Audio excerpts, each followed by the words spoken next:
बिस्मिल्लाहिर्रहमानिर्रहीम।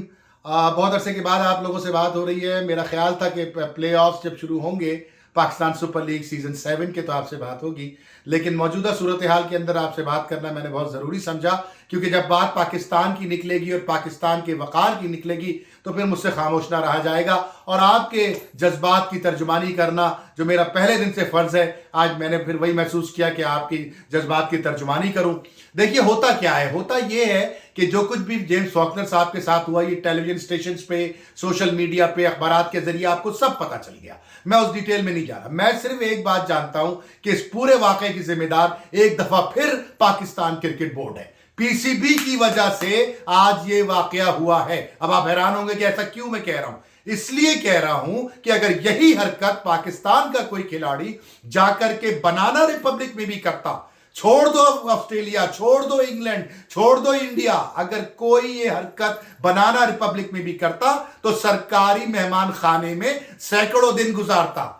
किस तरह से आपने इजाजत दी उसको पाकिस्तान छोड़ने की?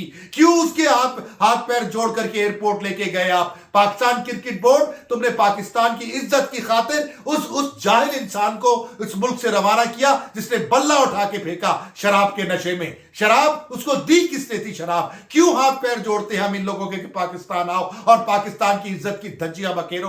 पूछो, आज तक 7 साल में किसी एक शख्स को पाकिस्तान सुपर लीग से पैसे ना मिलने की शिकायत हुई? किसी एक शख्स को कॉन्ट्रैक्ट ब्रीच होने की शिकायत हुई? हमने हाथ पैर जोड़े इनके, हमने इनको सोने के ताज पहनाए जब ये पाकिस्तान आए। माना कि इनकी वजह से पाकिस्तान में क्रिकेट के आने में आसानी हुई, लेकिन दुनिया क्रिकेट के बड़े बड़े नामों में टोटल 4 नाम इस PSL 7 में खेल रहे। उन 4 नामों में इन साहब को पूछता कौन है यार? जेम्स फॉकनर का नाम जानता कौन है? अब लीग्स ने निकाल दिया, शराब के नशे में इन पे जुर्माने हुए, इनके ड्राइविंग लाइसेंस कैंसिल हुए, इन्होंने जेल की हवा खाई। अब मैं आपको लेके चलता हूं 2010 में। 2010 में मैच फिक्सिंग होती है, हमारे 3 लोग पकड़े जाते हैं, आमिर, सलमान और आसिफ। अचानक से स्कॉटलैंड यार्ड वहां पहुंच जाती है और सॉइल की मतलब मट्टी के कानून को नाफिज करने के लिए उठा के हमारे तीनों लड़कों को जेल में बंद करके अदालत में पेश कर देती है। मेरी बात गौर से सुनिएगा सर, मैं उस वक्त वहां मौजूद था। शम्स वाजिदुल हसन साहब वहां पे पाकिस्तान के एम्बेसडर थे।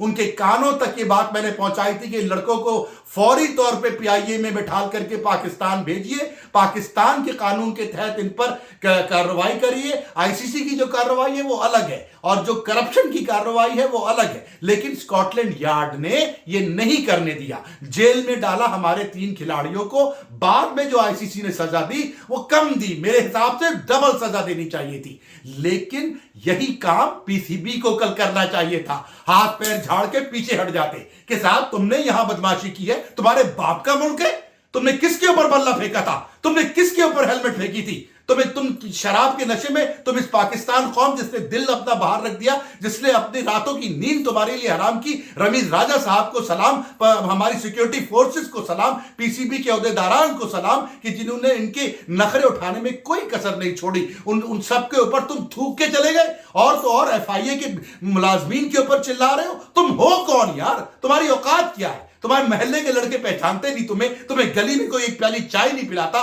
तुम्हें पाकिस्तान में जब ताज पहनाया तो तुम्हारे दिमाग खराब हो गए, और उसकी वजह यह थी PCB की खामोशी की कि उनको ऑस्ट्रेलिया की क्रिकेट टीम का इंतजार है। अगर ये साहब को जेल की हवा खानी पड़ती, मुगलपुरा के जेल में डालते इनको, मुगलपुरा के थाने के बाथरूम में जब ये बैठते खुड्डी के ऊपर और पीछे से पड़ते छितर, तो लग पता जाता इनको कि पाकिस्तान के साथ मजाक करने का मतलब क्या है। बात सुन लो जेम्स फॉकनर, ये पाकिस्तान है, तुम्हारे बाप का मुल्क नहीं है। और बाकी जितने मेहमान आए वो भी सुन लें कि हम मोहब्बत करते हैं, हम इज्जत करते हैं, हम दिल की गहराइयों से आपसे प्यार करते हैं, लेकिन पाकिस्तान की इज्जत पे जब बात आएगी तो हम उसको बर्दाश्त नहीं करेंगे। हमने छोड़ दिया जेम्स फॉकनर को, जैसे हमने रेमंड डेविस को भी छोड़ दिया था, लेकिन यकीन मानिए कि अब ये वो पाकिस्तान नहीं है जो आज से 10 साल पहले का पाकिस्तान था।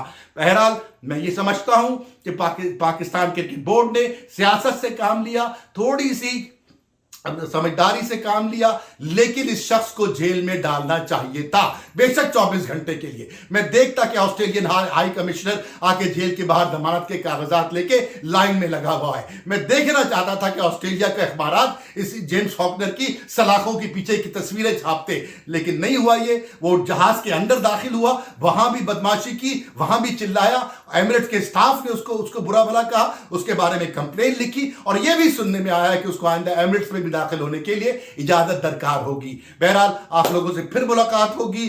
पाकिस्तान जिंदाबाद।